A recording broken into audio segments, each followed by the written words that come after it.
Hey, how's it going everyone? It's me, it's Jinsula. I hope you're having a good day, and welcome to today's Pokemon Go related video.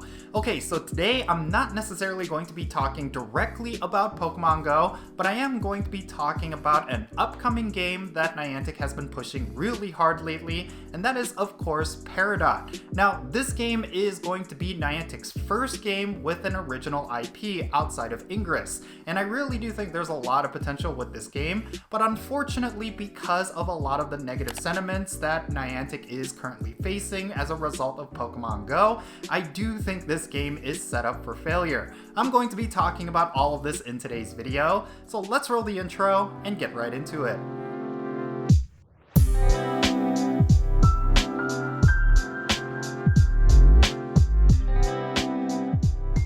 Alright, so if you've been following Niantic on social media lately, you would know that they've been making a heavy push towards an upcoming game called Peridot. Now, what is this game? Well, basically, it's going to be another Niantic AR game, but it's going to be an original IP, and it's going to be very similar to Pokemon Go. Now, I don't know if there's going to be any overlaps in terms of gameplay, but it is going to be an AR collecting game, and it's going to involve a lot of these little critters that are very similar to Pokemon in terms of design. I do think there's a lot of potential with this game, like it is an original IP, so that means they don't have to answer to a company like Nintendo or the Pokémon Company. They could do whatever they want with this game, and I do think that level of creative freedom could do wonders for pretty much any mobile game. And it's not like Niantic is full of bad ideas when it comes to original IPs. Like, Ingress is considered a very successful game, and it's actually a lot of fun if you've ever played it. So yeah, Peridot can be a success if Niantic does it right, and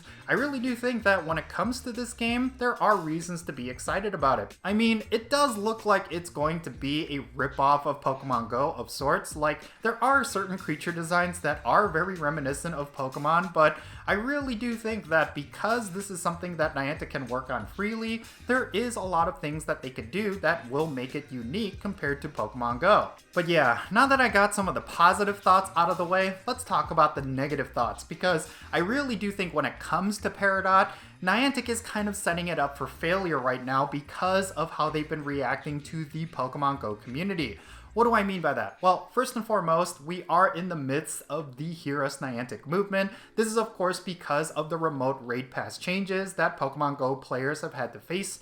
And I really think the negative sentiments around all of that is going to bleed into Peridot, and it's going to cause that game to completely fail. Niantic's best case scenario right now is that a lot of the success that Pokemon Go generated will go into Peridot, which is their original IP. But unfortunately, because a lot of the Pokemon Go community is feeling disgruntled right now, they want nothing to do with Peridot. And it really shows when you see how people are reacting and replying to whenever Niantic advertises Peridot. First of all, I really feel like Niantic needs to get their priorities straight. They need to make good with the Pokemon Go community if they want any of their other games to succeed. I want to think back to when Harry Potter Wizards Unite first released. A lot of people who were playing Pokemon Go were interested in Harry Potter Wizards Unite, mainly because they had that trust that Niantic could actually produce a good product as a result of Pokemon Go being so much fun to play. As of right now, that trust is currently not there. A lot of people feel like Niantic just does not know how to make a game right now, and that is of course because of how they've been handling Pokemon Go as of late. And it's not even the remote raid pass changes that launched the current Hear Us Niantic movement. The game has been an absolute buggy mess ever since the recent season started, and I really feel like this shows that a lot of Pokemon Go players just does not trust Niantic to generate a good product. And I do agree with that, because when it comes to Pokemon Go, there's a lot more issues with the game than there are things to be excited about. And I think that's a really big red flag when you think about it. If Niantic can't handle a game like Pokemon Go, then how can anyone expect them to do something good with an original IP? Like, Peridot is looking like it could be a fun game, but because there's so much negativity around Pokemon Go right now and Niantic, I just don't think anyone is excited about Peridot. Like, for all the people that I've talked to, the people that are aware of Peridot, they're only seeing it as kind of a meme. Like, people are saying it as a joke. Like, oh yeah, did you hear about that Pokemon Go clone that Niantic is developing?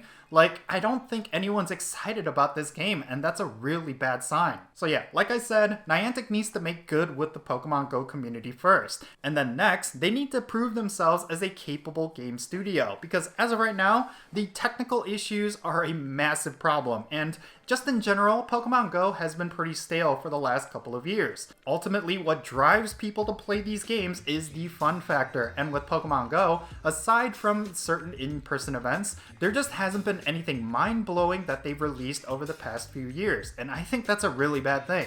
Like, the only thing that was super exciting about Pokemon Go, Niantic recently changed it, and that was of course remote raids. What that tells me is that Niantic is completely out of touch with their own player base, and they just do not understand what is fun about their games. I think that's a major problem that could bleed into pretty much anything that they develop. I mean, I have firsthand experience of it. Like, I wanted to play that NBA All-World game that they recently released, and I really believed to myself that that would be a fun alternative to Pokemon Go. But what it ended up being was kind of like a choppy version of Pokemon Go, only with NBA players, and there were some time gating mechanics with it that I just instantly was turned off by, and yeah, in my head, I just have a hard time believing that Niantic knows what fun is. As someone who used to work in the game industry, that is an absolute nightmare for any game developer. Like, if your game is not fun, you know nobody is going to play it. And when it comes to Pokemon Go, I'm really worried that the only thing that's keeping it relevant is the Pokemon IP itself. Like, in terms of revenue and fanbase numbers, like, it's much higher than Star Wars or Harry Potter or any of those other properties. And I think Niantic is failing to recognize that they're sitting on a golden egg. They need to cultivate this golden egg if they want to generate more money and longevity from it. But Niantic is seemingly doing the opposite. They're not respecting their player base, they're not producing anything that's interesting within Pokemon Go, and they've been just kind of relying on Pokemon developing more Pokemon, rather than coming up with something unique and interesting themselves. Like, I think one of the things that was a huge missed opportunity was actually Meltan. Like, it was something that I feel like Niantic developed alongside the Pokemon Company, because Meltan was the first time where I felt like we discovered a Pokemon through Pokemon Go.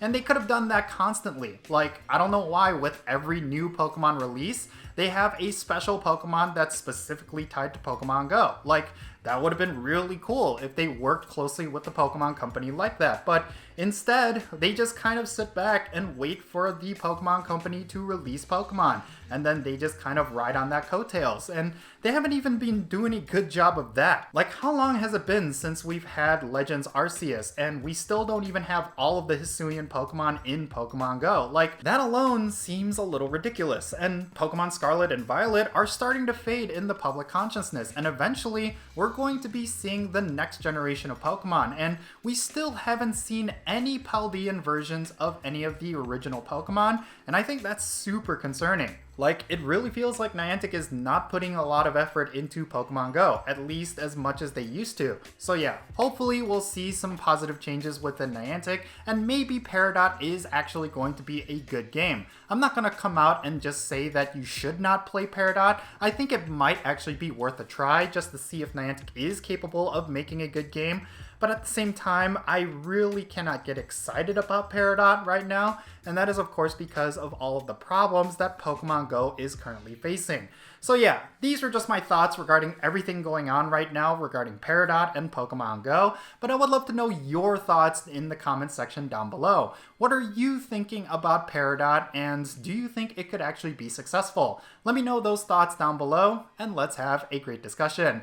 And if you ended up enjoying this video, make sure you hit that like button and subscribe if it's your first time here, and don't forget that little bell so you can stay up to date on whenever I upload videos. And I want to give a quick shout out to my patrons on Patreon. You make this channel content possible. If you want to support my channel in any way, big or small, then consider checking out the links in the description below. But yeah, that's going to be it. I'm Jinsula. Be safe, have fun, love yourself, and I'll catch you all later.